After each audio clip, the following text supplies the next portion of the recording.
Right then, so I'm just gonna get into it right now, okay? So with all the people getting back into Tekken 7 and other games that are older, I thought it'd be a good idea. Well, first of all, I need to thank this person right here for this amazing idea, okay? So, with this video here, I'm going to be going over the more general things with Josie to give a little refresher course. So, without delay, let's go ahead and get right into this thing. So first, let's get you familiar with Josie's punishes again. I'm gonna go from 10 frame all the way to 15, alright? First, is 1, 1, 2, 1, 2, 2, and 1, 4, 3. For 11 frame, she has back 1, 1, and back 1, 2. Okay? 12 frame, 2, 4, forward 2, 4. 13 frame, standing 3, and while standing 2, 1. 14 frame, 4, 1 plus 2, and 4, 3 plus 4. 15 frame, down 4, 2, up forward 4. Now for her stances, both crouch dash and back sway, or sway, whatever. So, down 4, 4, that's going to be her switch stance entry. And from here, you have 4 options, which is switch 1, switch 2, switch 4, and switch 3. Now with switch, you have crouch dash options, of course. So the options out of those are crouch dash 1, crouch dash 2, crouch dash 4, and crouch dash 3.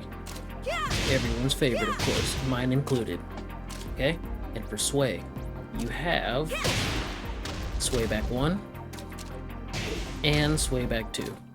Of course, both of these are combo starters, you know, this one being natural, and for counter hit, sway back 2, you get full combo. Of course, I'm going to show the combos in the combo section, but these are just the general visuals of the moves. Of course, it's important to know that her crouch dash cannot be cancelled like the Mishimas, but something that the Mishimas do not have is the incredible range that she has.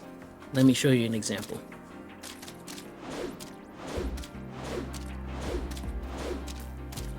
So I'm pretty sure you'd imagine that Josie cannot reach you from this distance. Well, if you string along a couple of moves, you can reach full screen. Now, let me show you. And it is followed by this sequence. That is the power of Josie's stances. She can reach you from full screen, and yeah, it's amazing. Another example. Yeah, you can't escape Josie. Another extension of the stance use is varying the timings between the crouch dash initial input, right?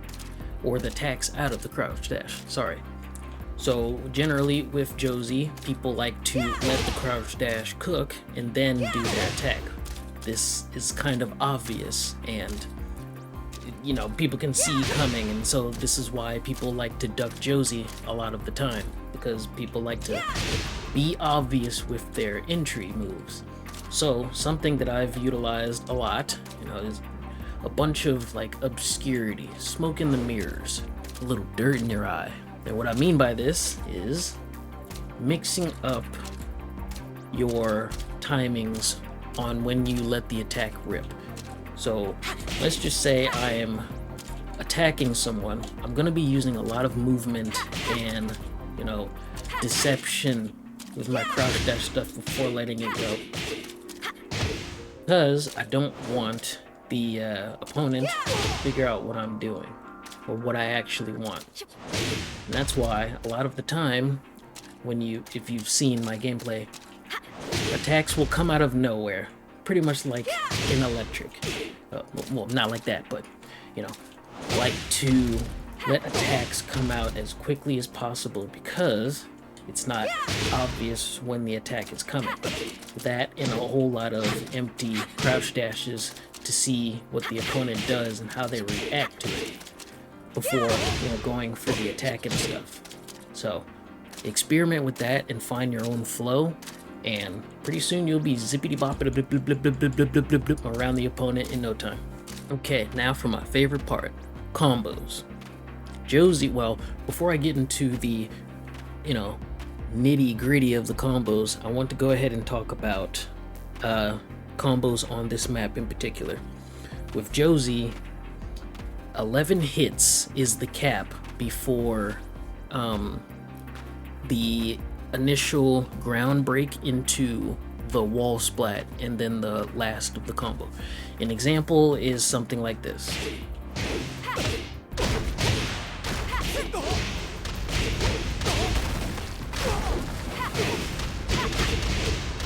See there? You see how they quickly slump down on the wall, enabling the grounded hit from there? Well, that is because I exceeded the 11 hit threshold. On Forgotten Realm, the closer you get to 11 hits, the more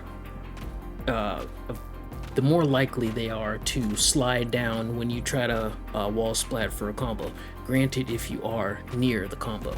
So I'm gonna go ahead and conjure up an example real quick of what I mean by this. So if I do something like this,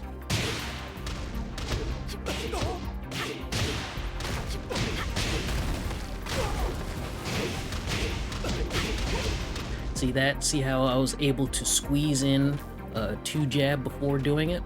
Now, here's another example where less hits grants me the entire thing.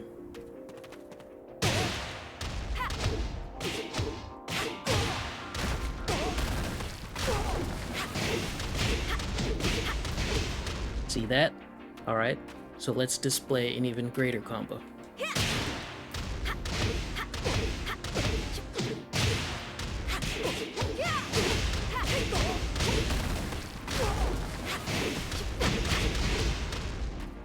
Bada bing, bada boom. Once you understand the, I guess, physics of the combo counter, with Josie at least, you'll get the feel of it and it'll become natural to you. Generally, you're going to be exceeding 11 hits on the natural as is on this map, so the odds of you doing low hits for the initial ground break or floor break is kind of low, but it's good to keep that information. Okay, so with combos, there's so many, dude. This is what makes Josie amazing, right? She has so many combos, she's so versatile with them that I can't literally go through all of them. This would be like a 24-hour video, and that's insane. So I'm going to be talking about the 2 main combos that you would need to practice with Josie, and it is forward 3 chains and while standing 2-1 combos. So the forward 3 chains is a combo that I've practiced for a very long time. It's pretty easy once you get the timing down, and all you really need is the initial forward 3. So once you get that down, the only timings you need are on the last 2. So just practice the first one, and then practice getting the second one. Now if you need to see, let's see here, how do you do this again? Recovery animation, put that on, and you'll begin to see as Brian changes, from blue to normal. You'll see the I'm missing because I'm literally looking at Brian, but this is the timing of it. You gotta see when Brian changes from blue to normal color, and that is the timing that you need to be on for the next 2 forward 3s to connect. Don't worry, I literally have a video on this as well. It's like the most perfect display of tutorial I've ever created. But going on to the next one, let me turn that off. Going on to the next one, which is while standing 2-1. This one is fairly easy. There's been many videos made on it, but what you want to focus on is the dash, the micro dash at the start. Sure, you can get it by like holding forward, but as you can see, it's not really reliable, like at all. So your best bet here is to dash up. Now you can't let the dash go on too long because you'll miss it. See that? And they'll skate across the ground like roll bounce. So you want to make sure it's one fluid motion. See right there? Sometimes the dash doesn't come out, but Josie will like reorient herself to hit the opponent. That's when you know you've done it like super fast. Other times when it's like normal speed, let me see if I can, yeah, something like that, you'll actually see the dash come out. But yeah, you'll know when you get it, just visually. More notes for this move. You can actually get more damage. So this is like 57 is normal damage, right? Yeah, 57. Actually, let me display this on a different map. There we are. So with this, you have the normal combo, which is 57 damage, but you can get more damage if you follow these steps here.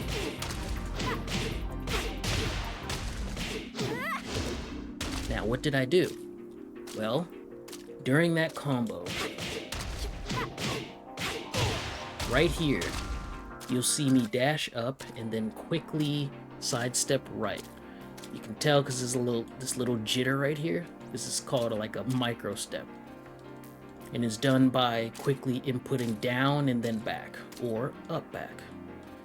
This is part of the movement things that I was telling you about earlier with the switch stuff, and you know, overall movement with Josie.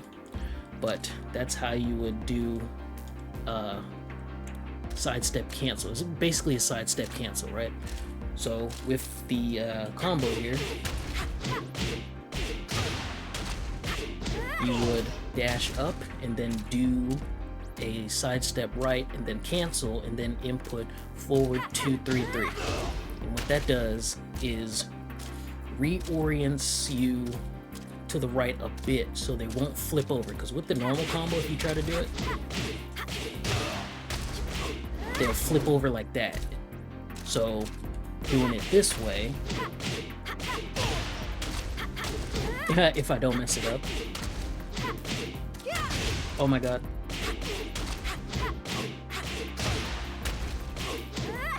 they stick in the air like flat, as you saw there. With this same idea in mind, there's more damage you can get just by using a different move, and I'll display it here.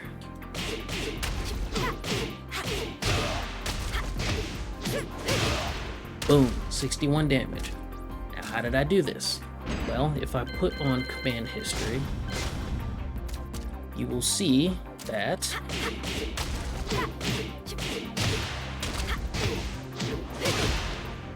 okay, so after the while standing 2-1, you'll see that I do down twice and then 3-4.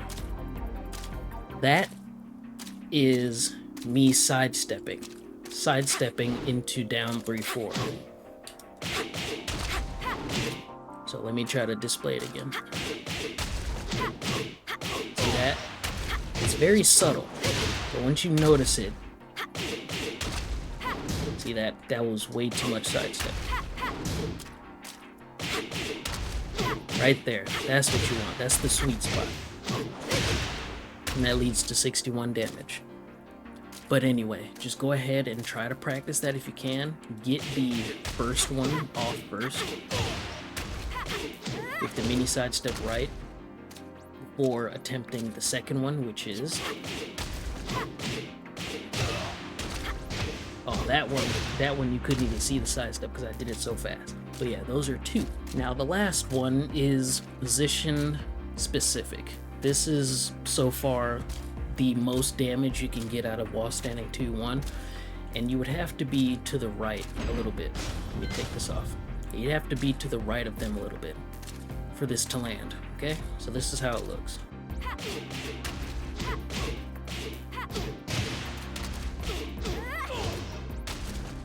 Boom. There you go. That took more tries than I thought. But yes, with that one, you would want to sidestep early before going for the forward 2, 3, 3. If you want to go ahead and slow that down, go back and slow that down, you can, but this is by far the most damage you can get out of while standing 2-1. Okay, on to the next section, and it is some wall tech, mainly with 4-3+4. I have a video that I've made 3 years ago on this very subject, so if you want a full description, because I'm going to go through this briefly about the whole thing, go ahead and click off. It's like a minute and so long, and then come back here. Now, for the rest of the people that are stubborn and did not do that, I'm going to go ahead and show you it right now. So normally, when you wall splat like this, you get a combo like this. 50 damage, right? Pretty, you know, generic and stuff. You can amp it up a bit by doing a little backstep 4-3 into the down back 4-2-3 for, you know, 3 points of damage. But if you take a little step to the right,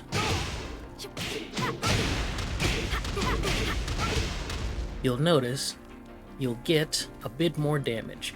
Now, for this to work, you would want to be a little bit closer to them, because if you do it like far away, you know, that could happen, and that's no bueno.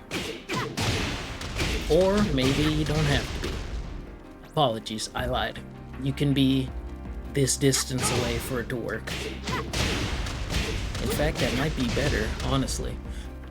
Excuse me. But anyway, this is so you can squeeze a bit more damage for wall splats, so you don't have to settle for like 50 or 50 or 60 damage. You can get a little bit more. Well, 50 damage. Excuse me. If you are to do it on bigger opponents, like Paul for instance, you can get a bit more damage because, you know, you got the 1-2 down back 4-2-3 attack, so you can get a bit more damage. Or if I can do it correctly,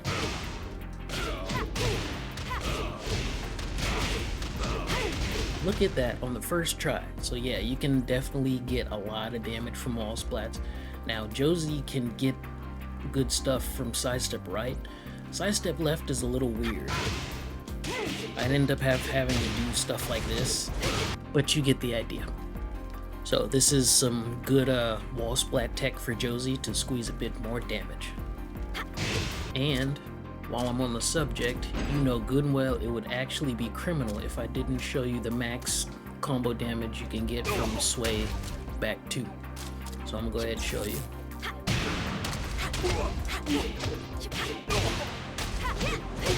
Boom, whopping 70 damage. Not too hard, and it hits hard. So this is pretty much a general tutorial to get you back into speed of how to play Josie and, you know, the mechanics of getting through to her combos and whatnot. So for everyone that's returning to Tekken 7, I hope you can specifically look towards this and, you know, get your bearings back with Josie and then find your way through that. But other than that, thank you guys for always supporting the channel and stuff. I know there's a lot of craziness going on with Tekken, it's specifically with 8, all this nonsense, so, you know, for the people that don't feel like dealing with that trash and want to have fun playing the older Tekken games, yeah, we're gonna have a good time. We're gonna have a good time over here.